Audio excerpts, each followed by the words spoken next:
So, hello everybody and good morning. Today is Saturday, the 21st, and this segment is going to be called Games on My Table. And this is literally not my table, but it's a chest that I have in my living room, but I've got games on it. Now, what I would like to talk about is what I'm planning on doing tomorrow, which is Sunday, because I was going to do some gaming this weekend and I had plans. But then those plans got altered by life, as happens. And life in this case was a series of videos which was put out by Geek Gamers, where she talked about a game that I had never heard anything before of. And it's called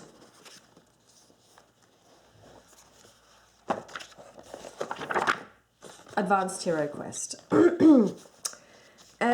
And I got really excited by what I saw and I decided to download this. Now, I'm going to talk a little bit about dungeon crawlers because I've played a lot.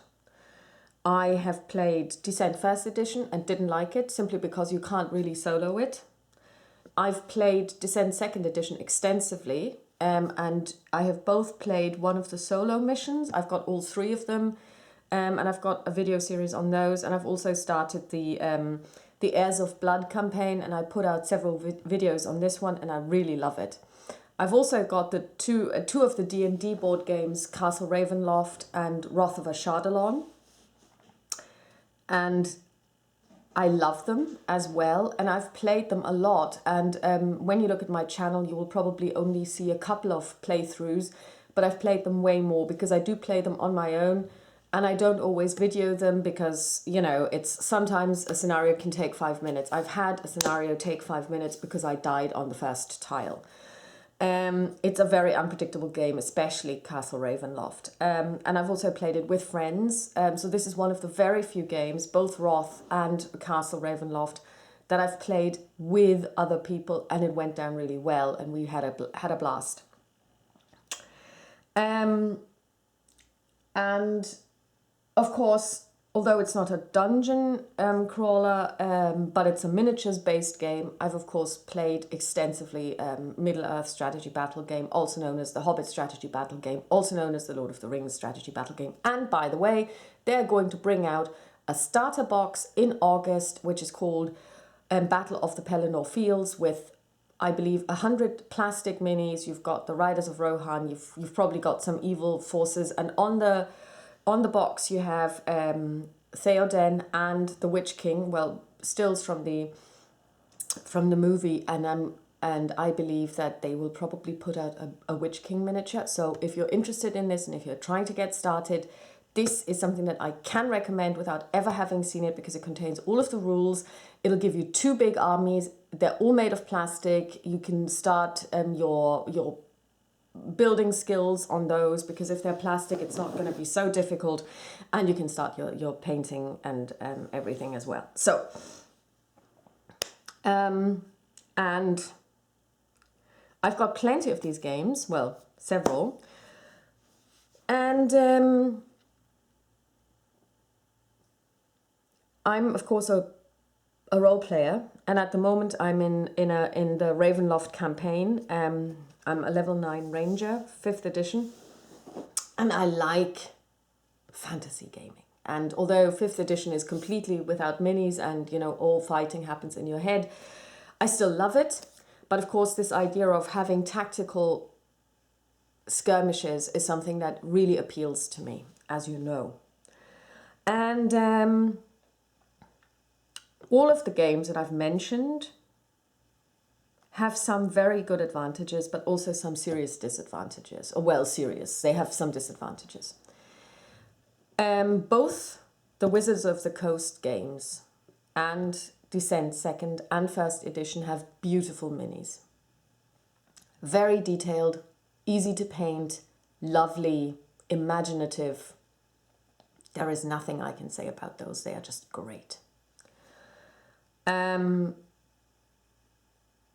Both have modular boards where you basically either draw tiles, which are all the same size, and then you just put them together according to rules in the Wizard of the Coast games, or where they have different shapes, because you have passages, you have rooms, and they all look very different. But they can both end up quite sprawling. None of them, well, I'll retract that. What always struck me was that Wizard of the Coast, which is the company that produces the Dungeons and Dragons role-playing game, decided not to have campaign play in their board games, which were based on 4th edition, and the most recent one, Temple of Annihilation, is based on 5th edition. No campaign play. No advancement beyond character level 2. And then the big question is, why on earth would you do this? You have a way of bringing people into the hobby by allowing for campaign play, which is what any good RPG campaign is based on in the Dungeons and Dragons area. Not so much, maybe Call of Cthulhu, that's not necessarily around character advancement, but in the classic Dungeons and Dragons, character advancement, becoming more proficient, gaining spells, gaining experience, gaining abilities, that's what this is about. So, zilch.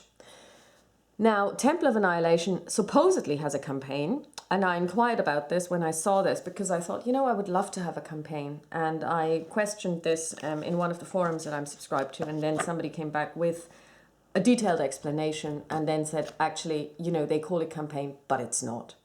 It's a lot like Fantasy Flight Games' campaign for Eldritch Horror campaign that they were supposed to put out with Masks of Nyarlathotep, which they put out, but it's not a campaign. It's just 10 great old ones that you string together, and you keep some stuff, but it's not character advancement. The monsters don't get more difficult to fight. You don't level up. This is all nonsense. This is not a campaign. This is just, window dressing, and they call it a campaign. So that was something that I always thought was sad. And Descent allows for a certain level of campaign play. You do go through different acts, but also it's just Act 1, Act 2. But there is more of a campaign there, in my opinion, although because you string it out over a long period of time. You can advance from 1st to 2nd level in Dungeons and Dragons, the board games, in one session.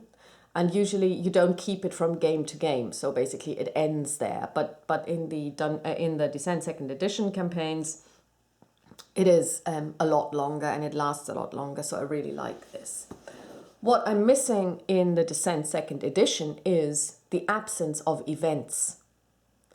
You have this in the Dungeons and Dragons board games, and most of these events are actually negative. So basically, when you draw a dungeon tile and it has okay, if you don't explore, you have to draw an event card. If you explore and draw a dungeon tile with a black arrow, you place a monster and you draw an event card. And those events are usually terrible. I think I may have come across one event that wasn't terrible. But they are usually really terrible, and they are things that happen to you. They could be a trap, they could be monsters attacking, they could be, steam coming from the fissures in the ground in Wrath of Ashadalon, because you're basically going into a mountain. It could be all kinds of things, but they're never beneficial.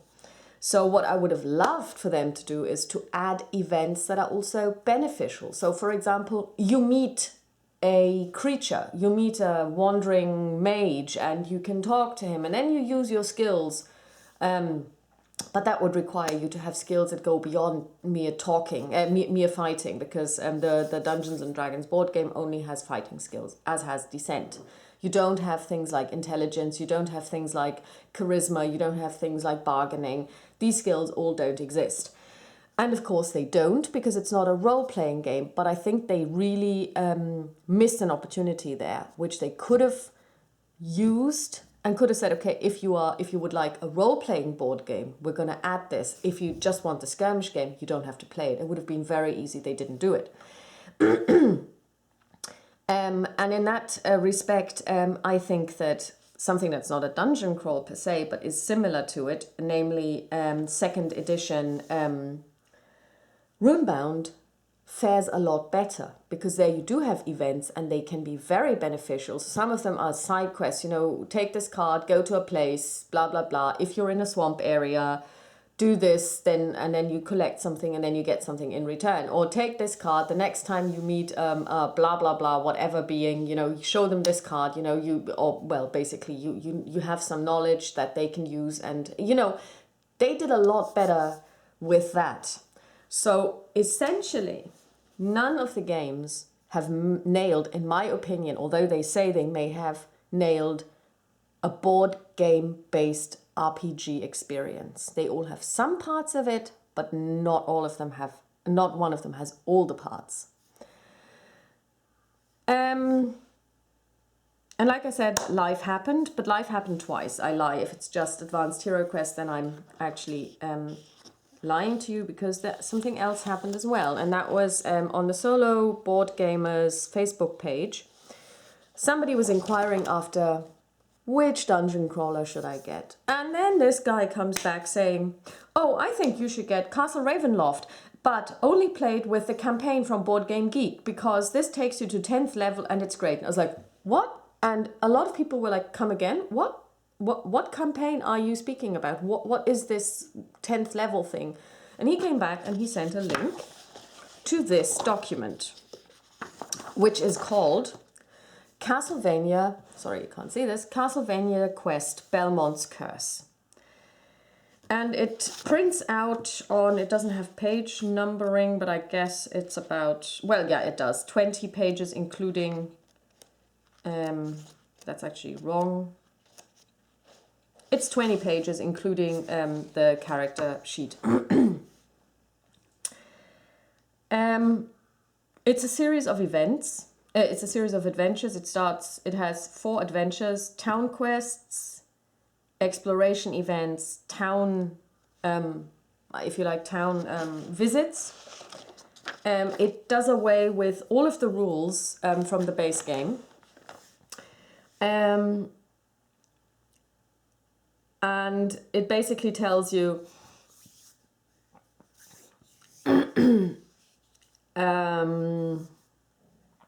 between the main adventures, players will go on a smaller quest to help the people of the towns they find themselves in. Players must remain in a town and go on quests for the people of that town until the average level of the heroes meets the threshold for the next adventure. So they're trying to make sure that you can actually survive.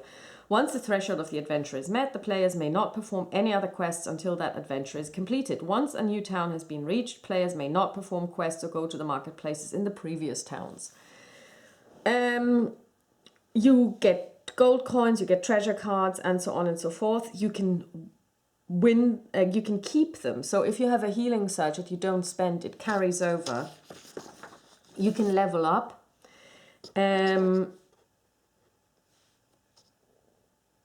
And it also says, whenever a player is reading a text from the Castle Ravenloft game components, any text that refers to Strahd should instead be read as referring to Count Dracula. So they've basically moved it to Dracula. You do it differently with regard to exploring.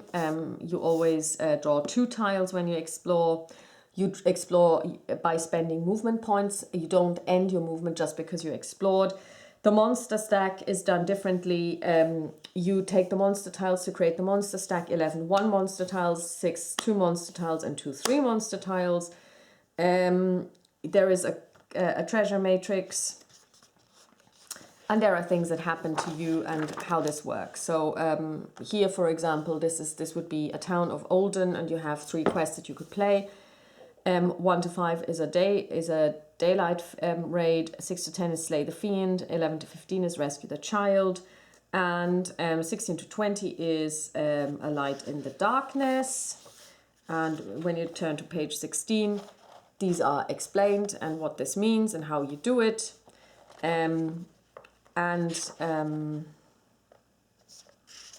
So these are the side quests, and you have the actual adventures as well. It has a marketplace matrix, what you could get. So for example, in this one, in the town of Olden, you can get a healing surge. You could get +1 level, 7 gold coins plus 7 XP, green leather book, lucky charm ×3. So this is really so essentially you get 4 dungeon adventures and 4 side quests. Daylight Raid, Slay the Fiend, Rescue the Child, A Light in the Darkness. And that's what I really, really like. So you have 8 adventures in total. And you can go up, I believe, to level 10. I don't know if they use event cards at all. Yeah, they do. They do draw, well, they're called encounter cards, when a player did not explore during the hero phase. So if you don't explore at all, you draw an encounter card, so they still use them. I called them event cards earlier, that's wrong. But this idea of actually taking a hero and progressing him is in here. So you have a normal character sheet, race, class, name, at willpower, utility power, daily power, hit points, speed. All of these that you put in there from level... so level 1 and 2 are on the actual cards that come with the game, and then you can come up to level 10. And this is similar in the basic idea to another game on my table, and that is a Middle-earth strategy battle game, Battle Companies, because this is now an extension to the Middle-earth normal strategy battle game. As I explained, in the strategy battle game you have all of those scenarios, and you may have 1 or 2 or 3 or 4 heroes depending on the scenario, but they're all named heroes like Galadriel, like Frodo, like you name them, they're there. But what about you as the player? You don't impersonate them, you don't become them, you don't play them, you just play with them. So this Battle Companies, as I outlined in my previous video, allows you to put together your own little group of people.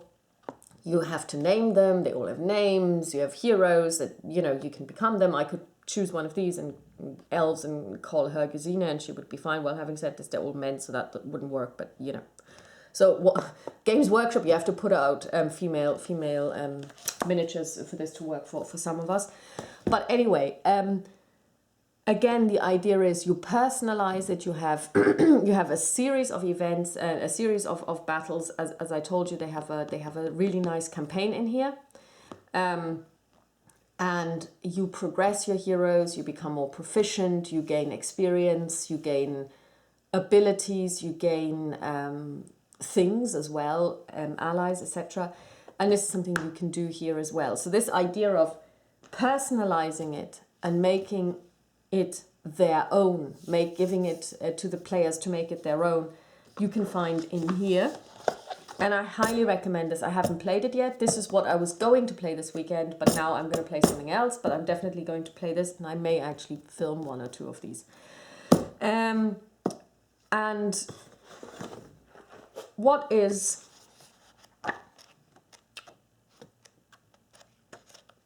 So what is Advanced HeroQuest? Well, I'll be quite honest with you, I had never heard of it. But I did some research. There is HeroQuest, and then there's Advanced HeroQuest. And those of you who are familiar with Games Workshop will recognize this. This is a Skaven. They're rat people. I don't know if it was always based in the Games Workshop Warhammer universe, because it used to be produced by MB, which is not Games Workshop, but I don't know, it doesn't matter. Now, this is a game where you have 4 heroes. You have a limited number of races and a limited number of classes. You've got 3 races, elf, human, dwarf, and I think you have 3 classes each. And you create your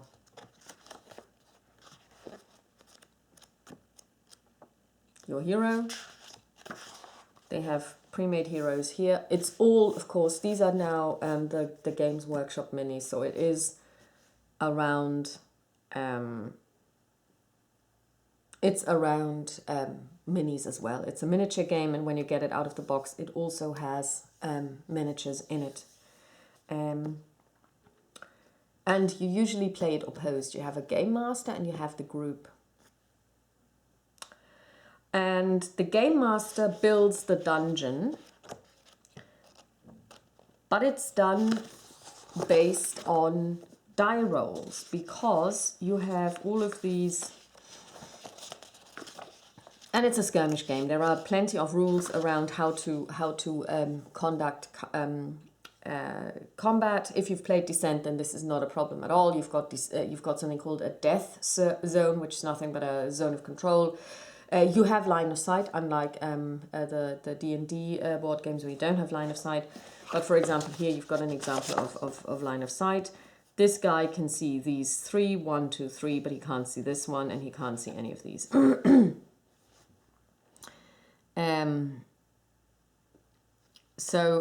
Again, it's all about line of sight. And also, this guy has a ranged weapon, and this is what he can reach. He can't see this one, but he can reach these two, these 3 actually. It even has rules for recovering missiles, which is very handy because you only have 12 missiles to start with if you have a bow. The battle rules are very detailed. It operates off of squares, not hexes, but squares. So it's very different from the other Warhammer games or the MES strategy battle game, because there you actually don't play on hexes, but you measure and you have normal terrain. Here you really just count hexes, which is a lot easier because you don't have to fiddle around with your measuring tapes. It's got rules on using magic. It's got 4 schools of magic in this book, and you choose yours, and then you get your spell book. And then you talk about how to explore the dungeon. So the games master has dungeon counters, which I don't have. You draw them, and then they allow you to do things, because I don't have the game, but I don't need them. And you can basically do certain things. You start off by placing, and here, games on my table. To play this game, you need something where you can place your minis on, and what I'm going to use is this. These are all of my Descent first edition tiles, which I never threw out because they might come in handy one day, and guess what this day is today, or tomorrow rather. You could also play them on a flat board, and HeroQuest first edition, or HeroQuest comes with a board. And HeroQuest, Advanced HeroQuest came with this kind of thing. So, yeah. And you basically roll, and you make a decision based on your roll if what you see is a corridor, or if what you see is something else. Then you roll, do you see something in there? Unfortunately, the way the rules are laid out, it's a bit strange. So you generate a passage. And then whenever the heroes explore a new passage, whether it starts from a junction or a door, the leader rolls on the following 3 tables. First, he rolls a die to determine the passage length. I won't be able to do this because I don't have like sections, and I don't know how long a section is, but I'm just going to go, you know, because I don't think sections are squares, because otherwise this would be, one section would be 1 square, and that's not enough. So maybe this is 1 section and this is 2 sections, but I then don't have 3 sections. But I think that's probably less important. What is more important is they then roll for features. Does it have a wandering monster? Does it have nothing? Does it have 1 door? Does it have 2 doors? Or does it have wandering monsters? So you roll 2d12. All of this is based off of d12 rolls. And then passage end table. So once you've laid your passage, you have to make a decision, because basically it starts here, let's say, and then how does it end? Does it end in a T-junction, which I actually don't think I have. I don't know if Descent comes with T-junctions. Or is it a left turn? Is it a right turn? So I'll see this as I play when I draw this map out. If I find that this isn't working, I've got a plan B. Left turn, right turn, dead end, T-junction, stairs down, stairs out, So again, you roll. And then you can also, if there's a door, you can do a room selection. And there are two alternatives. And the one that I like best is, depending on how many rooms you've been in previously, the likelihood of you getting into a quest room, which is where you find quest relevant stuff, is increased. So if you've not been to a room before, or only up to 2, you get a normal, a hazard, or a lair room. Rooms previously entered 3 to 5. On a 12 you will get a quest room. If you've been to 8 or more, on an 8 to 12 you're going to get a quest room. So the likelihood that you are going to get closer to the end game is more is higher if you have done a lot of exploring, which makes perfect sense. Then you have quest room selection. Large room. Quest room 1. So once it's a quest room, you have to make a decision. Is it a large room with no effects? Is it a skull room? Is it a wizard study? Is it a mosaic room, fire cavern, great cavern? And then here you can see what they are. Skull room, what happens in there. So basically, you generate a dungeon, and I'm wondering if this has actually ever been automated. I would be surprised if there wasn't someone who actually built a computerized version of this. You build the dungeon and it's new every single time, and you encounter certain things like you find furnishing, you find weapons rack. What's in the weapons rack? It could be 6 arrows, it could be an axe, it could be a sword. You know, you actually find stuff. So this is a lot more like a role-playing game. And actually, if you are a dungeon crawl RPG master and you just want to do some dungeon hack and slash with your RPG party, you could totally use this to generate your dungeon as well. You know, so basically then placing new sections, and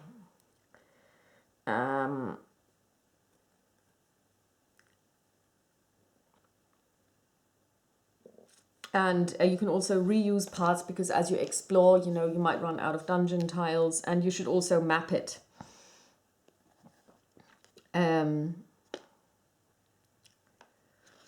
Because you obviously also, and this is very important, can go back. So if you run into the dungeon, if you run into problems in the dungeon and you feel you're too weak, you can withdraw. The dungeon stays as is, because you had to draw a map like this.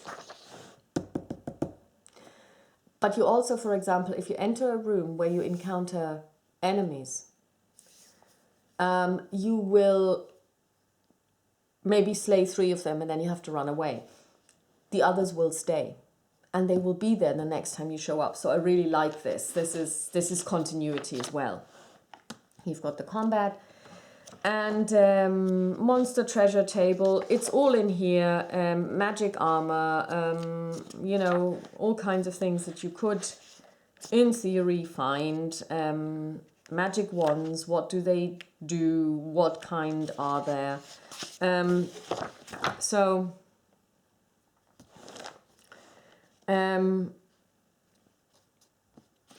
When you have a treasure chest, what can you find in there? So it's all really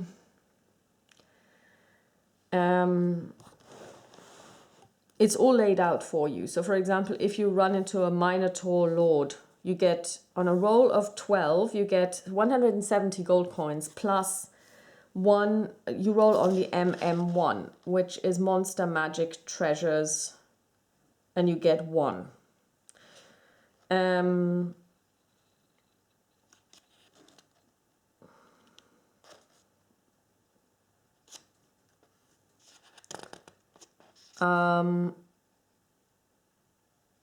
Treasure chests. What do you get in here? You could get a magic treasure.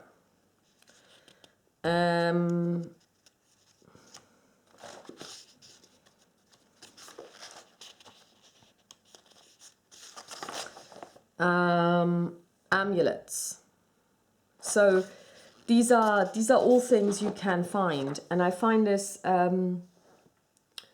really, I kind of love this because it gives you this idea of you're actually exploring something, which is what a lot of people criticize about Descent, you don't really do exploration. You have your, I wouldn't say you don't do any exploration, although the map is predetermined. At least in second edition, it's actually predetermined because it depends on your quest, so certain features need to be there and you actually build it. It was different in first edition. But it's really, you go in there, you explore, you encounter things. And in this game, you can also encounter good things. You don't necessarily encounter evil people that you need to kill. You have your town step between expeditions. Cost of living table, random events, spending gold. You can train to increase your stats. You can, as you grow more and more experience, you can get henchmen. And you also have fate points, which you would know from the strategy battle game, a Middle Earth strategy battle game, where you can actually negate wounds and stuff. So it's actually quite good.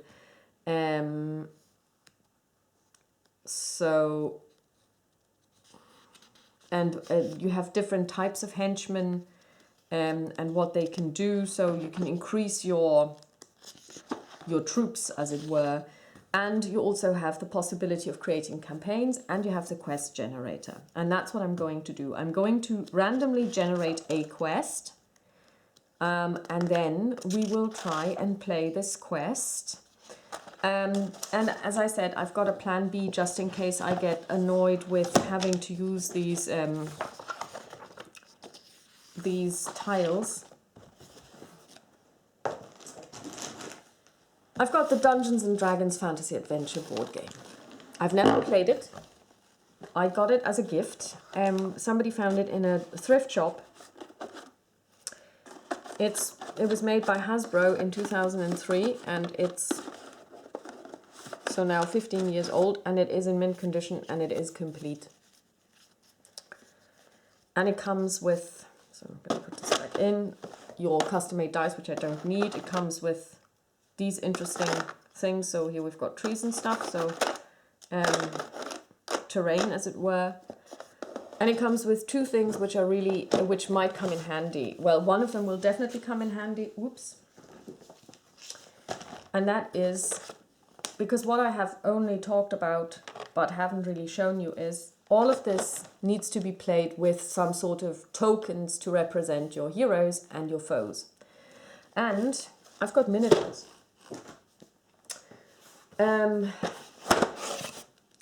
So here are just some miniatures that I have put together.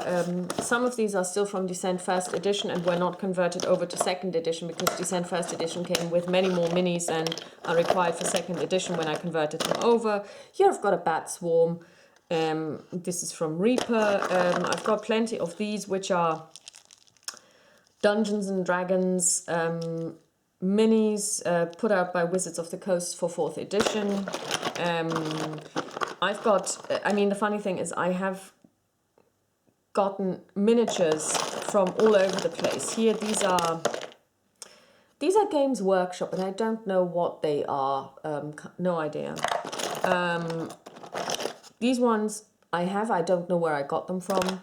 I've got these kobolds. They are definitely Games Workshop. Again, no idea which game they come from. I've got elves.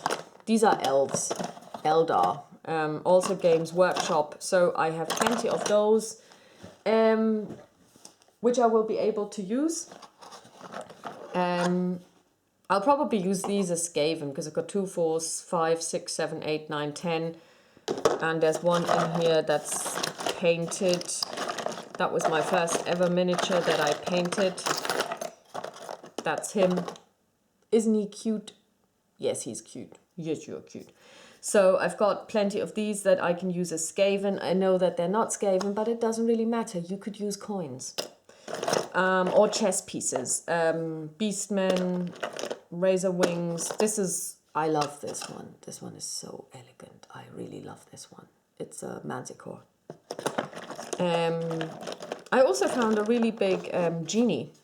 which I had to spray paint because he's made of lead and you don't want to touch that too often. I'm gonna have to paint that one. I found small minis upstairs in my desk, and of course we've got these. Now these are really beautiful miniatures, very detailed, and we'll be able to use those as well. And here we've got 4 hero miniatures. These are actually, this was interesting because they come with female heroes. So you've got Lyda, the rogue, Jozan, the human cleric, Miali, the elven wizard, and we've got Regdar, the human fighter. And we have, whoops.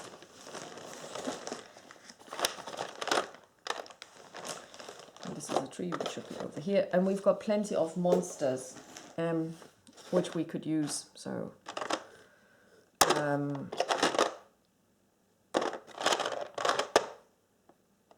this is a kobold. This is probably a beastman. Skeletons.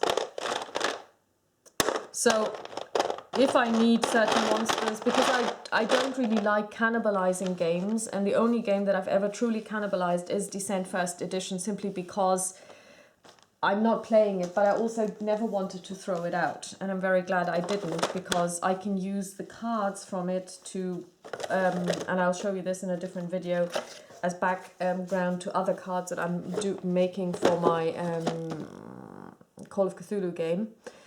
But should I actually really have an issue with these dungeons and not like to do this, I'm going to use these tiles.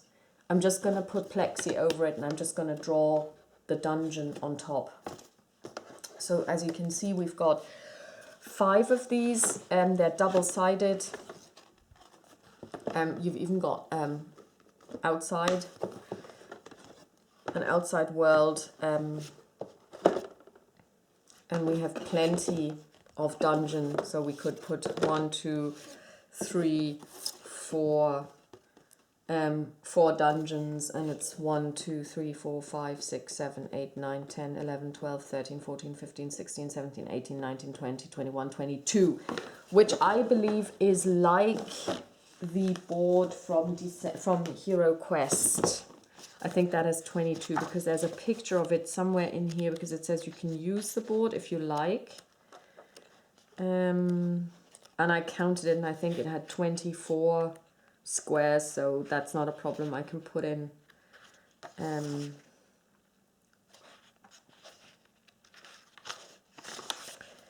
I can put that in. And for those of you who watched Geek Gamer's video, what she actually did was she took the Castle Ravenloft tiles and just put them all together into a square room, which works as well. So yeah, I think the other one is 24 squares, so yeah, that'll do.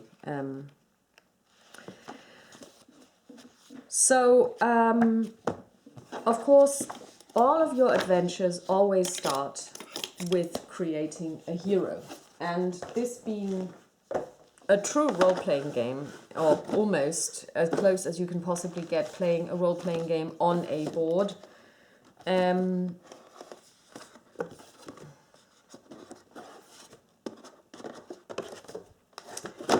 you have to build characters, and that's the one thing that I have already done.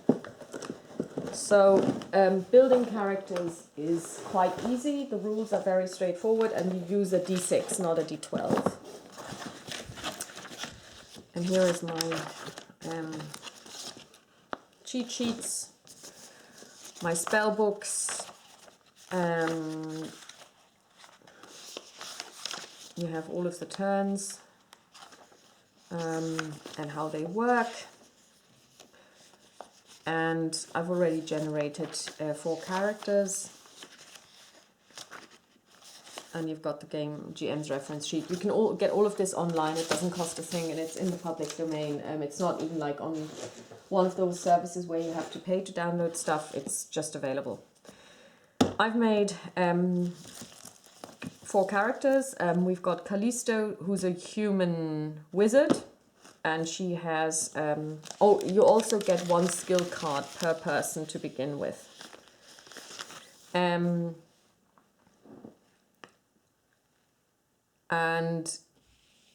you have different skills. You've got the weapon skill, the bow skill, the strength, the toughness, the wounds, speed, bravery, intelligence, and 2 fate points. You also get your starting equipment. I chose the ones that are recommended. So she has 3 daggers. You put in the hand-to-hand combat. Combat is very simple. You take your own weapon skill and compare it to a table based on the actual weapon you're using. And then we've got Palanda, that's a wordplay on Palando, who's a wizard in the Middle-earth CCG. She's an elf, and she's a fighter mage, which is a dual class. She wears leather armor, she's a sword and a dagger, and she can also cast spells. She's got Warp Ward as a skill. Then I've got Shannara, she's a dwarf warrior. She's got a warhammer, a chain armor, and shield. And we've got Rendre, and Rendre is of course taken from the Das Schwarze Auge. Rendre there is the goddess of war and fighting. And she's a human knight. She's got a sword, chain armor, and a shield. And she has the obligatory skill defend. You have a skills matrix, and some classes have an obligatory skill that they need to have. And in her case, as a knight, it's defend, which allows her to draw attacks that are made against friendly groups and take them instead. And of course, you know, this works based off of encumbrance. So if you have chain armor, your bow skill is reduced, your toughness is increased by 2, but your speed is also reduced. So her starting speed that I rolled was 8, but she's now a speed of 6. Shield reduces her bow skill, but increases her toughness. So of course, having a shield, you know, drawing a bow would be quite difficult. So these are our heroes that we will play with.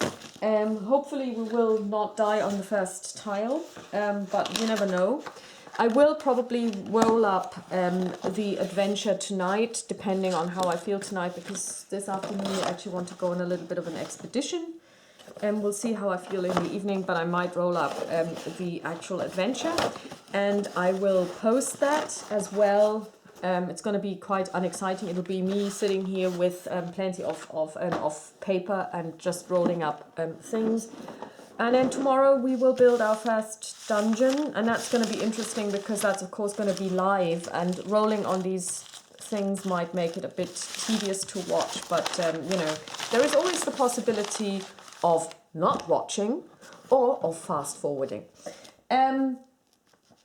That's all from me. I would also like to do a shout out, and I don't know if she has watched this because I don't know if she's interested in this kind of thing and if she just actually listens to me rambling or if she just watches a certain type of video. That is Friederike Westerfeld. Friederike Westerfeld has been commenting on my Middle-earth CCG videos.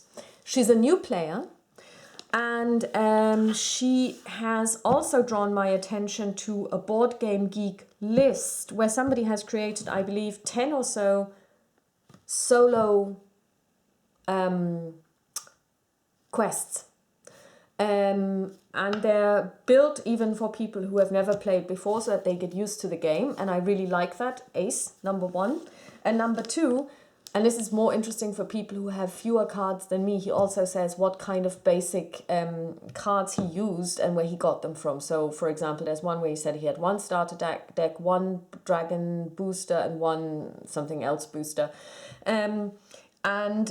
He's built them according to the rules that you have a fixed hazard deck rather than the other rules where you throw everything in and where it's not thematic and where you can draw whatever. He's really built quests that have a thematic background to them. And Friederike, thank you very much. if you're watching. I really appreciate this. I've downloaded them. I'm going to print them off, and I'm also definitely going to put 1 or 2 of those on camera. So I wish you all a pleasant rest of the day. Talk to you soon. Bye-bye.